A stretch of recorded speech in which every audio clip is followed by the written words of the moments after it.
Hello అండి. అందరూ ఎలా ఉన్నారు? నేను బాగున్నాను. నా పేరు హైమా యాదవ్.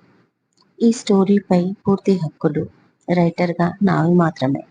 కాదని సోషల్ మీడియాలో ఎవరైనా పెడితే లీగల్గా ప్రొసీడ్ అవుతాం. ఇక కథ విషయానికి వస్తే స్టోరీ పేరు ఎంత బావైతే మాత్రం. చాలా క్యూట్ లవ్ స్టోరీ. తప్పకుండా వినండి. విని ఎంజాయ్ చేస్తారని ఆశిస్తూ ఇక స్టోరీలోకి వెళ్దాం. Night 12:30 Banjara Hills. Full posh area. రోడ్డుపై ముగ్గురు నలుగురు మిడిల్ క్లాస్ అమ్మాయిలు లిఫ్ట్ అడుగుతున్నారు. వాళ్ళ కళ్ళల్లో కంగారు భయం తెలుస్తుంది. అంతలో ఒక రేసింగ్ బైక్ వచ్చి ఆగింది. వాట్ హ్యాపెండ్ అని అడిగాడు అతను. జనరల్ గా ఒక బైక్ వాళ్ళని నలుగురు అమ్మాయిలు ఒకేసారి లిఫ్ట్ అడగరు కదా. గ్యారంటీగా వాళ్ళు ఏదో హెల్ప్ అడుగుతున్నారు అని అర్థమైంది అతనికి. సార్, మాకు కొంచెం హెల్ప్ చేయండి, పోలీస్ స్టేషన్ వరకు అన్నారు. ఏంటి ప్రాబ్లం అడిగాడు అతను సీరియస్ గా. సార్, ఇక్కడ రెయిన్బో పబ్కి ఫస్ట్ టైం వచ్చాం మా ఫ్రెండ్స్ తో. అక్కడ కొంతమంది ఆకతాయిలు మమ్మల్ని ఏడిపించారు. ఇప్పుడు కూడా మమ్మల్ని ఫాలో చేస్తున్నారు. అప్పటికి మా ఫ్రెండ్ డ్రింక్ లో ఏదో మత్తు మందు కలిపారు. తను స్పృహలోకి లేదు. తన ఇంటికి తీసుకెళ్దాం అంటే వాళ్ళ అమ్మ నాన్న ఏమంటారో అని భయం. పోనీ హాస్టల్కి వెళ్దామంటే వార్డెన్ ఇప్పుడు మమ్మల్ని రానివ్వదు అంటూ ఒక అమ్మాయి ఏడుస్తుంది. ఇంతకీ ఆ స్పృహలో లేని అమ్మాయి ఎక్కడా అని అడిగాడు అతను కంగారుగా. తను మాతోనే ఉంది సార్. పక్కన చూపించారు. వాళ్ళు అడ్డుగా ఉండడంతో కనపడలేదు. వాళ్ళు తప్పుకోవడంతో కనిపించింది madam. 3x4 jeans, grey colour top లో తలకి చుట్టుకున్న నెట్టి స్కార్ఫ్ ఫేస్ కనబడుతుంది. మత్తుగా ఉన్నందుకు ఫ్రెండ్ భుజంపై తల వాలిపోయి ఉంది. చాలా క్యూట్ గా కనపడింది. ఈ అమ్మాయినా మీరు నమ్ముకున్నది అన్నాడు. తర్వాత తనని అలాగే చూస్తూ ఎవరికో కాల్ చేశాడు.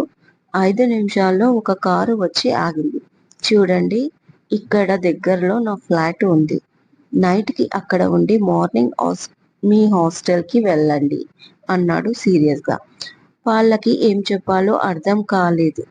ముఖాలు చూసుకున్నారు. వాళ్ళ భయం అతనికి అర్థమైంది. ఇప్పుడు ఈ అమ్మాయి వాళ్ళ ఇంటికి వెళ్ళినా మీ హాస్టల్ కి వెళ్ళినా ప్రాబ్లమ్స్ అయ్యేది మీకే. ఇప్పుడు పోలీస్ స్టేషన్కి వెళ్ళినా ఎవరిపైన కంప్లైంట్ ఇస్తారు? మత్తు మంది కలిపింది ఎవరో తెలీదు. మిమ్మల్ని ఫాలో చేస్తున్న వాళ్ళు ఇక్కడ లేరు. అందుకే ఒక అన్నయ్యలాగా చెప్తున్నాను. మీకు అంత నమ్మకం లేకపోతే మీ రిలేటివ్స్ కి కానీ మీ ఫ్రెండ్స్ కి కానీ ఎవరికైనా వీడియో కాల్ చేయండి. నేను మాట్లాడతా. నా అడ్రస్ తో పాటు నా ఐడెంటిఫై చెప్తాను వాళ్ళకి అన్నాడు. దాంతో ధైర్యం వచ్చి అలాగే అన్నయ్య, మిమ్మల్ని నమ్ముతాం అంది ఒక అమ్మాయి.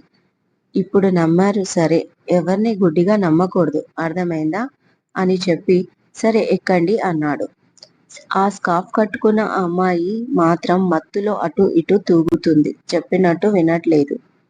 తన బైక్ పక్కన పెట్టి ఆ అమ్మాయిని ఎత్తుకొని కారు ఎక్కించాడు. డ్రైవర్ ని ఫాలో కమ్మని చెప్పి ముందుకు సాగాడు.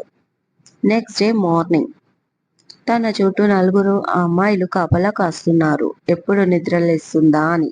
తన ఫ్రెండ్స్ వాళ్ళ ఎదురు చూపులు ఫలిస్తూ తను నిద్ర లేచింది. లేస్తూనే శాంతి, ఆది, ఇంత ఎర్లీ మార్నింగ్ ఏం చేస్తున్నారు నా రూమ్ లో? అబ్బా, ఈ హెడేక్ ఏంట్రా బాబు, ఇంత తల అంటూ తల పట్టుకొని కూర్చుంది. మా మా కాఫీ అంటూ అరిచింది. ఏమైందే అలా చూస్తున్నారు అంది. నలుగురు చంపేలా చూస్తున్నారు మరి. అప్పుడు చూసింది ఆ రూమ్ ని. అది తన రూమ్ కాదు. అంతే చెంగుమని ఎగిరి బెడ్ పై నుంచి కిందికి దూకి, నేను ఎక్కడున్నాను? నేను ఇక్కడ ఏం చేస్తున్నాను? మీరంతా ఏం చేస్తున్నారు ఇక్కడ? ఇది ఎవరి ఇల్లు? ఇలా నోటికొచ్చింది వాగింది. వాళ్ళ ఫేస్ ఎక్స్ప్రెషన్స్ తేడా లేదు. అలాగే చూస్తున్నారు. మిమ్మల్ని స్టాచ్యూలా అలా చూస్తున్నారేంటి అరిచింది. దాంతో ఆది, అంటే ఆదిలక్ష్మి పైకి రాగానే దాన్ని పట్టుకొని మిగతా వాళ్ళు ఆపారు. వాళ్ళ కోపానికి కారణం కొంచెం కొంచెం అర్థమవుతుంది తనకి. నిన్న నైట్ ఏం జరిగింది? నెత్తి గోక్కుంటూ అడిగింది. ఇప్పుడు గుర్తొచ్చిందా గజిని నీకు? మమ్మల్ని నరి రోడ్డు మీద అర్ధరాత్రి రోడ్డు పాలు చేశావు. హ్యాపీగా పడుకున్నావు అరుస్తుంది రమ. అప్పుడు గుర్తుకొస్తుంది తనకి కొంచెం కొంచెం. నిన్న పబ్బులో ఏం జరిగింది? జరిగిందంతా చెప్పారు ఫ్రెండ్స్. ఇంత జరిగిందా? ఇంతకతను ఎవరు మంచోడేనా? డౌట్ వెళ్ళబుచ్చింది. నీకంటే 1000 రెట్లు మంచోడు. దేవుడిచ్చిన అన్నయ్య. ఆ టైంకి అసలు మేము ఇప్పటి వరకు నైట్ 8 దాటిందంటే బయటికి వెళ్లే వాళ్ళము కాదు.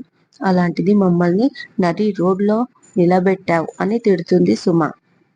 అంతలో ఒక ఆవిడ వచ్చి కార్ రెడీగా ఉందమ్మా అంటుంది.